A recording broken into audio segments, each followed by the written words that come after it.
현실이 절망적이고 힘들어도 희망이 있으면 참고 기다리게 됩니다. 기다릴 수 있다는 것은 믿음과 신뢰가 있기 때문에 기다리는 것입니다.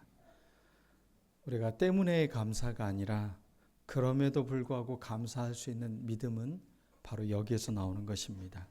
희망의 하나님, 그분을 우리가 기다릴 때 우리의 삶은 어떠한 곳에서도 절망이 아닌 희망의 빛으로 그렇게 세워질 것입니다. 오늘 성경 말씀을 보면 시인의 현재 상황을 알 수가 있습니다. 그에게는 절망이라는 질병이 크게 들은 것 같습니다.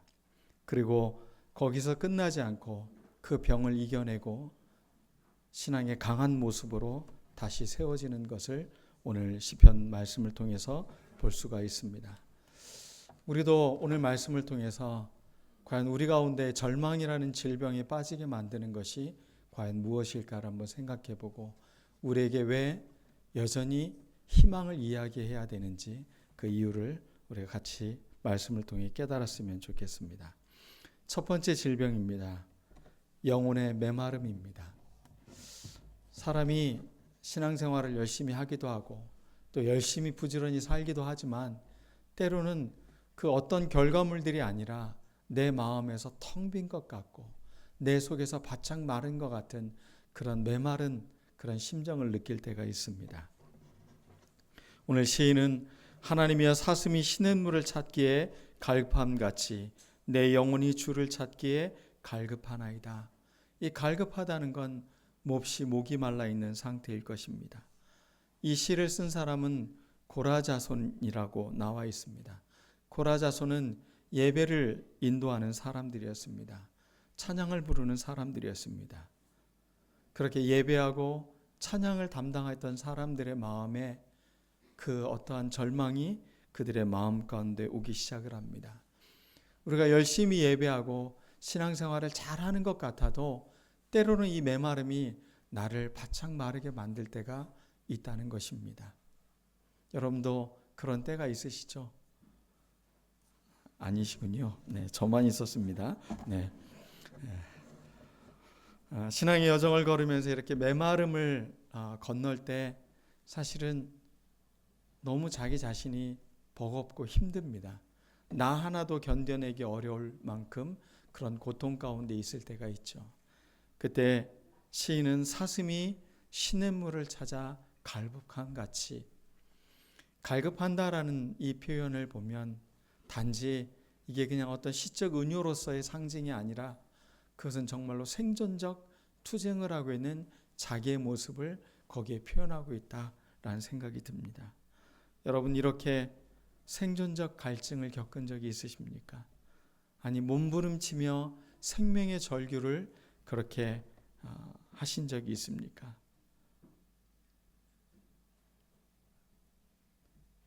근데 현대인들은 유사 샘물이 워낙 많아서 파는 생수에도 샘물이 있고 여러분들 삶에 주어지는 다양한 것들이 그것이 내 영혼을 이런 갈급함을 해결할 거라고 생각하는 수많은 유사 샘물들을 다 갖고 있습니다. 근데 거기에 노출되면 노출될수록 우리의 그 갈증은 더 깊어져 갑니다. 우리 영혼의 진정한 갈증을 극복하게 만드는 것, 시인은 바로 하나님을 만나야 된다는 겁니다. 그분을 바라봐야 된다는 것입니다. 생명의 샘이신 그분이 우리의 가운데 흘러넘칠 때 우리의 이 근본적 갈증이 해결된다는 것입니다. 여러분들 어떻습니까? 하나님을 향한 이 갈급함이 있습니까? 목말라서 사슴이 그 물을 찾으려고 그렇게 헐떡이는 것처럼 그렇게 여러분 하나님을 찾기 위해 그런 간절함을 가진 적이 있습니까? 그게 우리가 희망을 가질 수 있는 이유라고 시인은 이야기하는 것입니다. 단테의 신곡에 보면 지옥편에 나오는 무시무시한 글이 있습니다. 여기에 들어오는 자 모든 희망을 버릴지어다.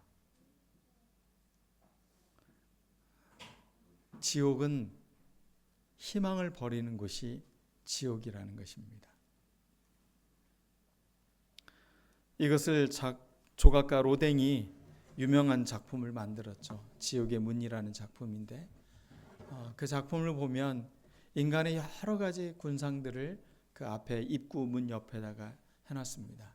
그리고 그 문을 열고 들어오는 그 위에를 보면 우리가 잘 아는 생각하는 사람, 굉장히 불편한 자세로 긴장되어져 있는 자세로 이렇게 생각하고 있는 모습, 그것은 밑을 내려다보고 있는 겁니다. 지옥의 문 앞에 있는 사람, 그 인간의 삶의 군상들을 바라보면서 절망이라는 그 외침들의 그 외침에 그곳에서 사람이 생각하고 있다는 겁니다. 생각하지 않으면 절망하게 되어져 있습니다. 무엇을 생각하느냐가 그래서 중요한 것입니다. 절망 앞에서 우리는 하나님을 생각하는 사람들인 것입니다. 죄와 타락과 고통을 형상화한 그 문 앞에 서 있으면 인간의 삶이라는 게 저렇지 라는 깨달음이 옵니다. 그러면서 내가 이렇게 살면 안 되겠구나. 그러면서 하나님의 은혜를 붙잡게 되는 그런 우리들을 보게 됩니다. 하나님을 향하여 희망의 부재, 그게 바로 지옥의 문인 것입니다. 여러분들이 지금 어떠한 어려움과 절망 속에서 희망을 버렸다면 여러분은 지금 지옥의 문 앞에 와 있는 것입니다. 그런데 지옥의 문 앞에서도 하나님을 바라보는 사람은 더 이상 지옥이 아닌 것입니다. 우리의 삶이 하나님의 빛으로 말미암아 선명해지고 밝혀지고 그 절망이 아니라 희망의 빛으로 그렇게 세워지는 우리들 모두가 되었으면 좋겠습니다. 두 번째 질병입니다. 불안과 영혼의 낙심입니다. 사람들은 모두 불안합니다. 왜냐하면 미래를 알 수가 없기 때문에 그렇습니다. 어떻게 나의 삶의 앞일이 일어나는지 알지 못하기 때문에 인간의 불안은 어찌 보면 근본적인 인간이 갖고 있는 한계라고도 말할 수 있을 것입니다. 그 불안, 때로는 그 불안이 너무 커서 마음에 낙심이 될 때, 그럴 때 여러분들은 어떻습니까? 이게 바로 인간이 갖고 있는 두 번째 질병인 것입니다. 여러분은 불안하지 않습니까? 낙심하지 않습니까? 다행입니다. 그러나 사람은 언제든지 예측할 수 없어 불안하거나 때로는 낙심하게 됩니다. 그럴 때 우리 자신을 향해 시인처럼 외쳐야 됩니다. 내 영혼아. 여러분 내면 깊은 곳에서 탄식하고 불안하고 낙심하고 있는 그 존재를 향해 내 영혼아 라고 부를 수 있어야 됩니다. 여러분의 정신이 번쩍 들 수 있도록 자기의 내면을 향해 외치는 이 부름이 있어야 되는 겁니다. 자기를 향해 외치는 내 영혼아의 소리, 그것이 자기를 일으켜 세우는 것입니다. 그렇게 자기의 영혼의 눈을 돌린 사람은 그 눈을 다시 그 영혼을 일으켜서 하나님을 바라보는 것입니다. 너는 하나님께 소망을 두라. 그가 나타나 도우심으로 말미암아 내가 여전히 찬송하리로다. 내면의 두려움과 낙심을 하나님께로 향할 때 바로 희망이 그곳에서 다시 밝혀진다는 것입니다. 희망은 그래서 감정이 아닙니다. 희망은 하나님을 바라보는 의지적인 행위인 것입니다.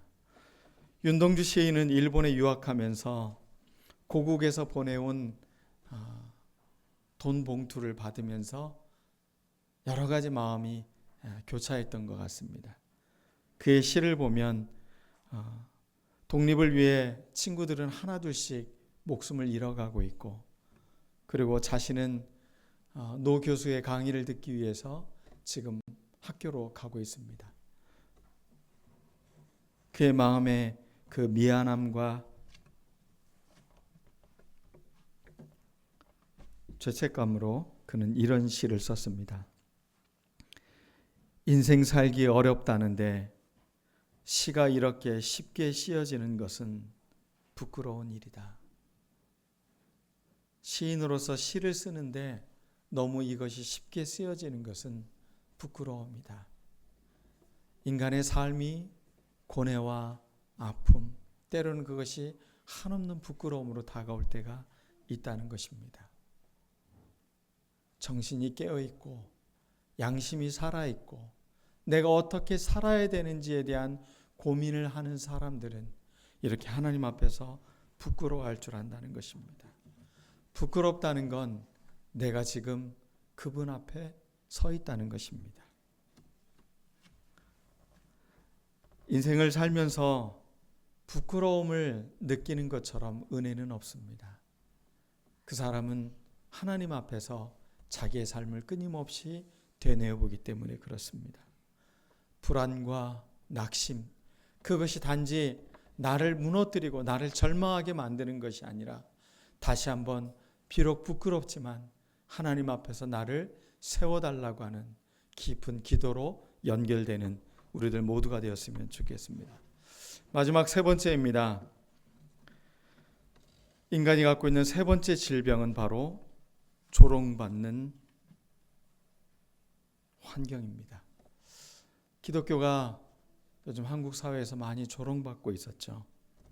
또 그로 말미암아 내가 믿고 있는 이 기독교가 지금 맞는 거야? 라고 때로는 의심하게 만들기도 합니다. 사람들이 그럽니다. 네 하나님이 어디 있느냐? 하나님이 있다면 왜 네가 지금 이렇게 힘들고 절망적이고 불안하고 네 마음이 낙심되고 있느냐라고 질문하고 있는 것입니다. 사람들이 총일되게 하는 말이 내 하나님이 어디 있느냐?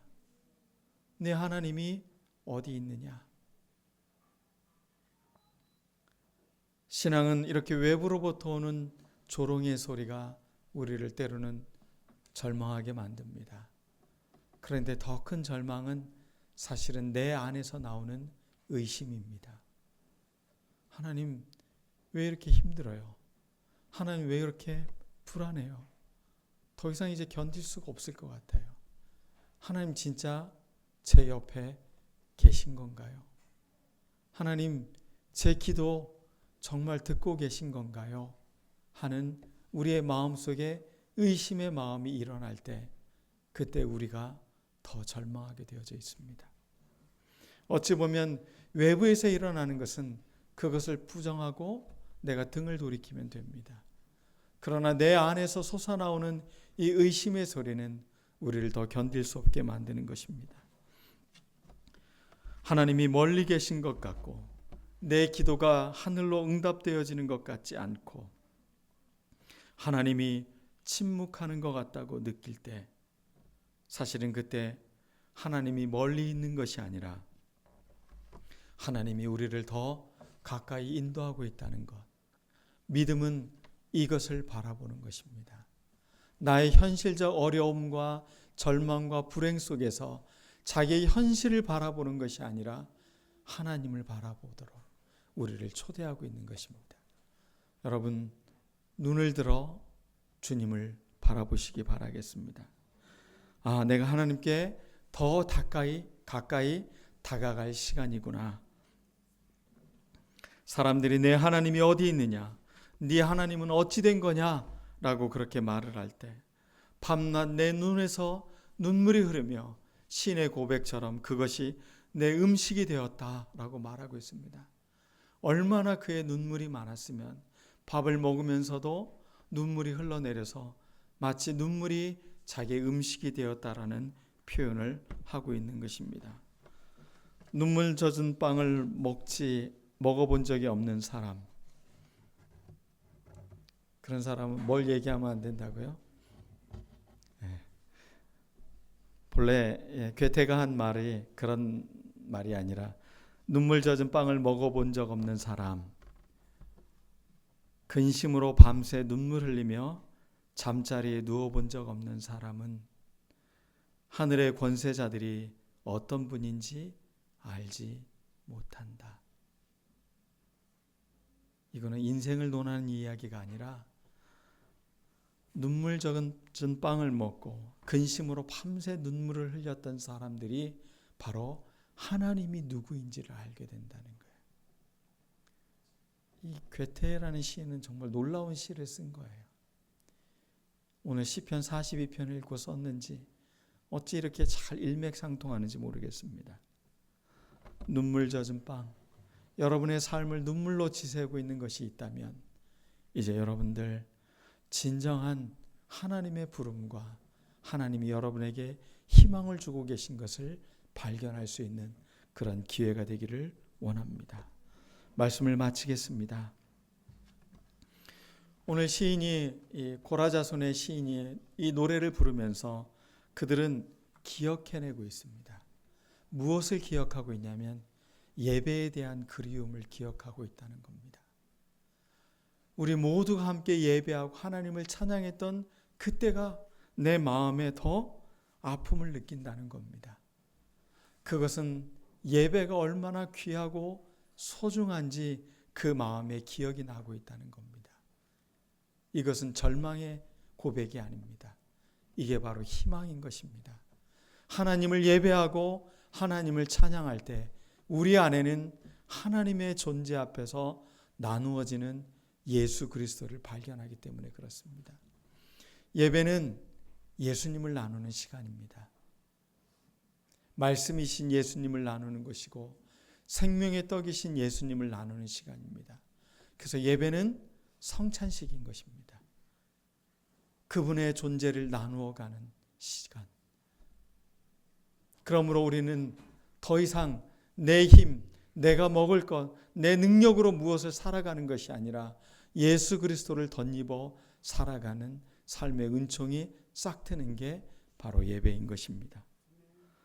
그래서 우리는 내 하나님을 여전히 찬송하리로다 라고 말하고 있습니다. 여전히라는 성경을 영어 성경으로 보니까 again입니다. 다시 또 다시 나는 하나님을 찬송하겠습니다. 나의 고백, 나의 찬양은 멈추지 않는다는 것입니다. 내가 아무리 불안하고 내가 낙심하고 내 삶의 절망이 그림자진 것처럼 그렇게 드리워도 나는 여전히 다시 하나님을 찬송하리로다. 내 영혼아 낙심하지 마라. 내 영혼아 하나님을 바라보아라. 이 바라본다라는 말을 영어로 fix라는 단어로 썼습니다. 고정시킨다는 겁니다.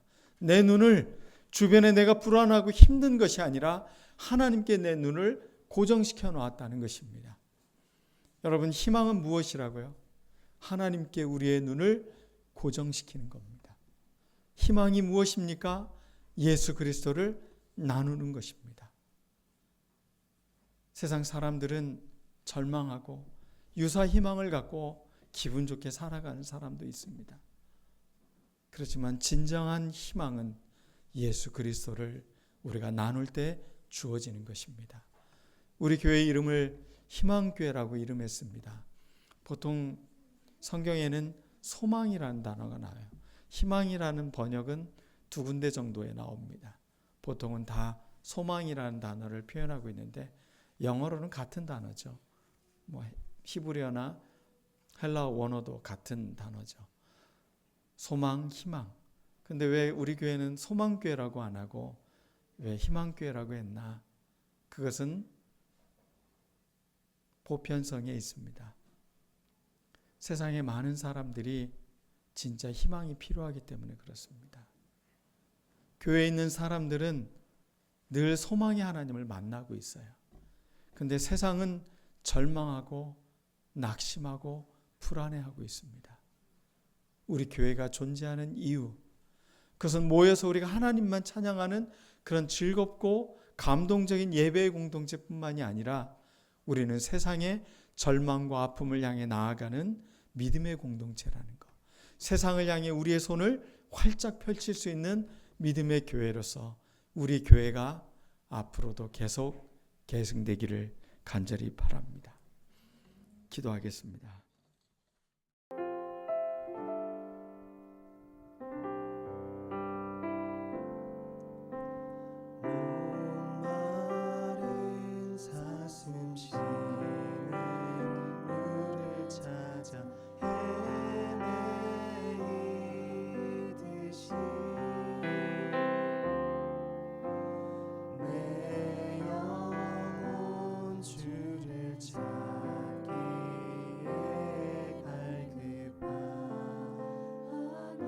다시 한번 고백하기 원합니다. 목마른 사슴.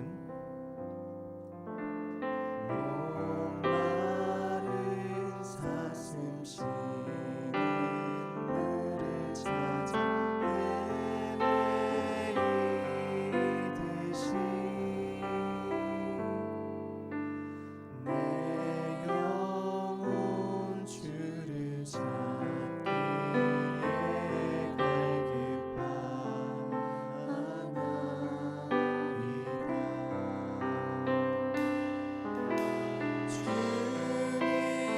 주님만이 나의 힘, 나의 방패, 나의 잠소망, 나의 몸 정성 다 바쳐서 주님 경배합니다.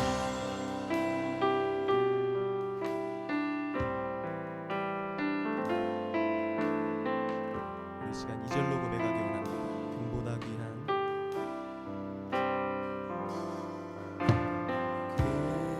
금보다 귀한 나의 주님 내게 만족 주신 주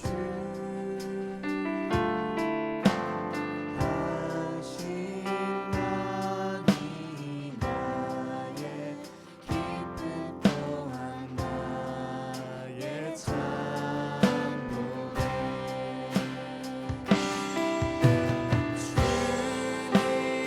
주님만이 나의 힘, 나의 방패, 나의 잠소망, 나의 몸 정성 다 바쳐서 주님 경배. 계속해서 고백하실까요? 주님만이 나의 힘.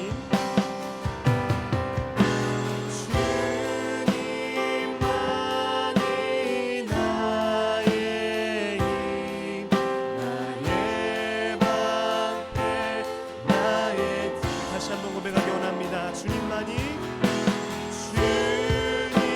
주님만이 나의 힘, 나의 방패, 이 시간 마지막으로 고백합니다. 주님만이